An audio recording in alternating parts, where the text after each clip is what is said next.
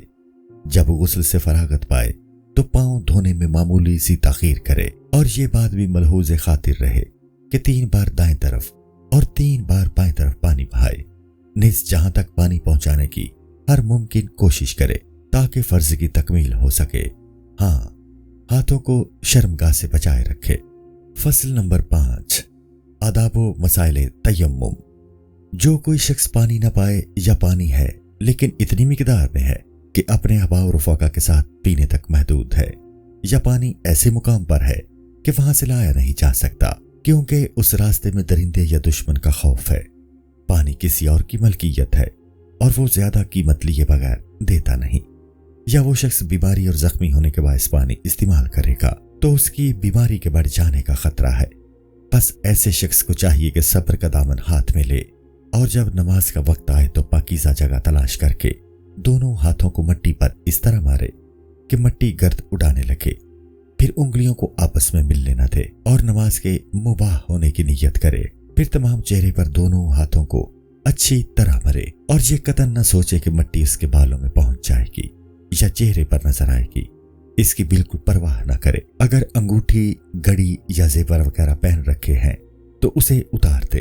دوسری بار اسی طرح دونوں ہاتھوں کو پاک مٹی پر مارے اور دائیں ہاتھ کی انگلیوں کی پشت بائیں ہاتھ کے روبرو رکھ کر دائیں ہاتھ کی انگلیوں سے لے کر کوہنیوں تک پھیرے، پھر بائیں ہاتھ کی ہتھیلی دائیں کلائی پر پھیرے، پھر بائیں ہاتھ کا انگوٹھا دائیں ہاتھ کے انگوٹھے کی پشت پر پھیرے، اسی طرح دائیں ہاتھ کو بائیں ہاتھ پر پھیرے، پھر دونوں ہتھیلیوں کو آپس میں ملائے بغیر انگلیاں انگلیوں میں ڈال کر جیسے خلال کیا جاتا ہے اچھی طرح ملے۔ اگر ایسا کیا تو ایک ہی ضرب کافی ہے، بالفرض اگر یوں نہ ہو پائے تو اور ضرب مارے، ایسے کہ کوہنیوں تک تمام ہاتھ کو مٹی لگ جائے۔ اس تیمم سے صرف ایک نماز فرض ادا ہوگی، البتہ سنت جتنی چاہے پڑھ سکتا ہے، لیکن دوسری نماز یا قضا نماز کے لیے از سر نو تیمم کرنا لازمی ہے۔ تیسری طہارت۔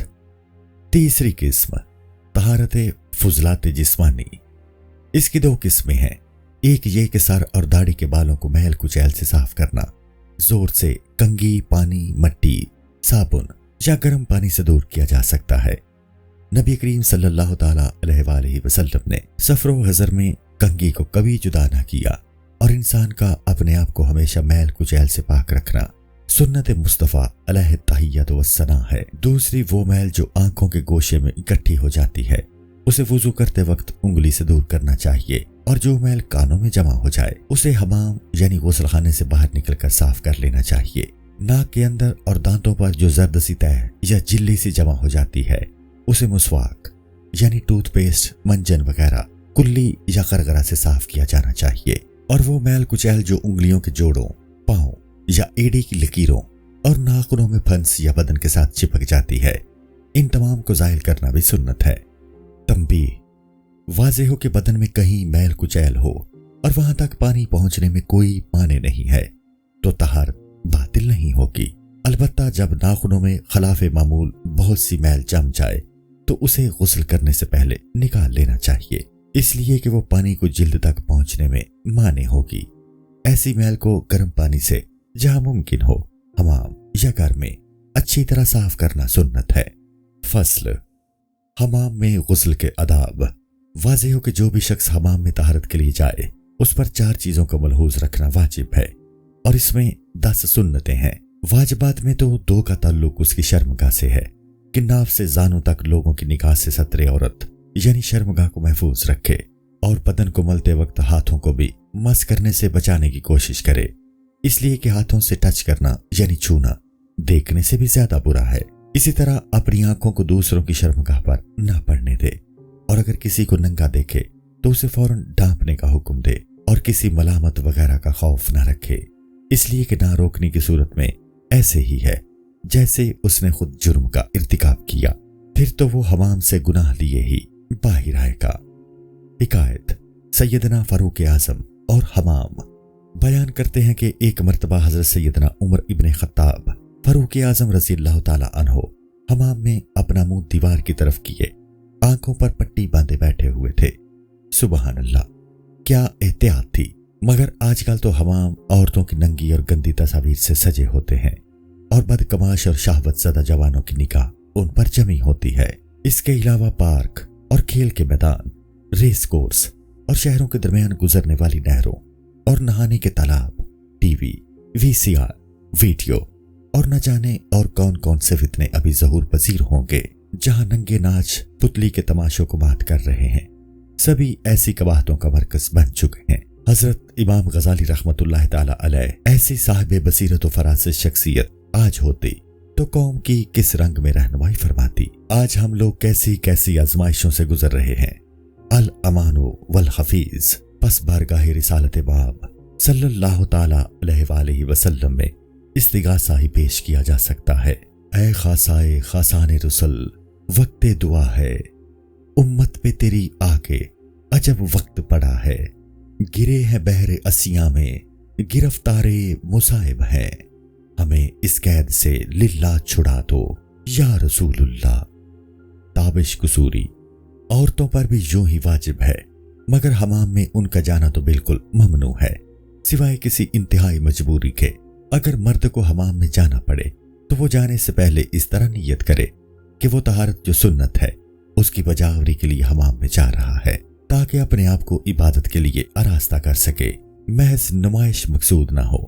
حمام کی اجرت حمام کے مالک کو نہانے سے قبل ادا کرے، تاکہ اس کا پانی استعمال کرتے وقت اسے راحت دل محسوس ہو کہ اسے وقت پر اجرت ہاتھ لگی۔ حمام کے داخلہ کے وقت یہ دعا پڑھے: اللہ کے نام سے شروع جو نہایت رحمان و رحیم ہے، میں اللہ تعالیٰ سے پناہ مانگتا ہوں شیطان مردود خبیث سے جو ناپاکی اور نجس کی طرف لے جاتا ہے۔ شیطان کا ٹھکانہ، حضرت امام غزالی رحمت اللہ تعالی علیہ رقم تراز ہیں کہ حمام شیطان کا ٹھکانہ ہے، اس لیے وہاں جانا پڑ جائے تو ایسے وقت جائیں کہ وہ خالی ہو، انتظار کر لیں کہ خالی ہو جائے۔ حمام کے گرم مقام پر اس وقت تک نہ جائیں جب تک پسینہ خشک نہ ہو جائے، اور جب نہانے لگے تو دیر نہ لگائے اور نہ ہی ضرورت سے زیادہ پانی استعمال کرے، تاکہ صاحب حمام کو گرا نہ گزرے۔ حمام میں داخلہ کے وقت سلام نہ بھلائے، البتہ اگر کوئی اس کی طرف ہاتھ بڑھائے تو اس سے مصافحہ کر لے۔ بالفرض کوئی سلام بلائے تو خاموش رہے یا یوں جواب دے، بلکہ آفاق اللہ اور زیادہ بات نہ کرے۔ اگر قرآن پڑھے تو آہستہ، ہاں اگر شیطان سے پناہ مانگے تو بے شک وہ کلمات خوب آواز سے ادا کرے۔ بوقت غروب آفتاب، مغرب اور عشاء کی نمازوں کے درمیان حمام میں نہ جائے، کیونکہ شیاطین ان اوقات میں زیادہ حملہ آور ہوتے ہیں۔ جب حمام کے گرم خانے میں جائے تو نعرے جہنم کو یاد کرتے ہوئے پناہ مانگے، ضرورت سے زیادہ ایک سیکنڈ بھی نہ بیٹھے، اور تصور کرے کہ زندان جہنم میں بیٹھنا کس قدر تکلیف دہ امر ہے۔ بلکہ عقل مند تو وہی شخص ہے کہ ہر چیز کو دیکھتے ہوئے احوال آخرت کو پیش نظر رکھے، یعنی اندھیرا چھا جائے تو قبر کی تاریکی کو یاد کرے، سانپ دیکھ پائے تو دوزخ کے سانپوں کا خیال لائے، اگر کوئی بدصورت سامنے آئے تو منکر نکیر اور دوزخ کے فرشتوں کا تصور کرے، ہیبتناک سنائی دے تو سور اسرافیل کی پھونک یاد آئے، اگر عزت یا ذلت کا سامنا کرنا پڑے تو قیامت کے دن کی عزت و شرمساری کو سامنے رکھے۔ شرعی سنتیں تو یہی ہیں، تاہم از روئے طبی کہا گیا ہے کہ ہر ماہ ایک مرتبہ چونا استعمال کرنا مفید ہے۔ جب حمام سے باہر آنے لگیں تو پاؤں پر ٹھنڈا پانی ڈالا جائے، تاکہ بدن پر گرمی سے نکلنے والے دانوں سے بچا جا سکے، اور نقرس یعنی درد سر نہ ہونے پائے، سر پر ٹھنڈا پانی نہ ڈالا جائے۔ حمام سے گھر آتے ہی گرمی کے موسم میں استراحت کرے کہ یہ نیند اس کے لیے روح پرور شربت کی مانند نفع بخش ہے۔ السلام علیکم۔ پوری کتاب دیکھنے کے لیے ہمارے یوٹیوب چینل صوفی سما کی پلے لسٹ میں جائیں، یہاں آپ کو مختلف بزرگوں کی کتابیں ملیں گی، اور جو کتاب پوری نہ ہوئی اس پر کام تیزی سے ہو رہا ہے اور ریگولر بیسس پر اپلوڈ ہوتی رہتی ہیں۔ آپ سے گزارش ہے کہ آپ ہمارے یوٹیوب چینل کو سبسکرائب کر لیں اور بیل نوٹیفیکیشن پر کلک کر لیں، تاکہ ہماری آنے والی کتابیں آپ کو ملتی رہیں۔ جزاک اللہ خیر۔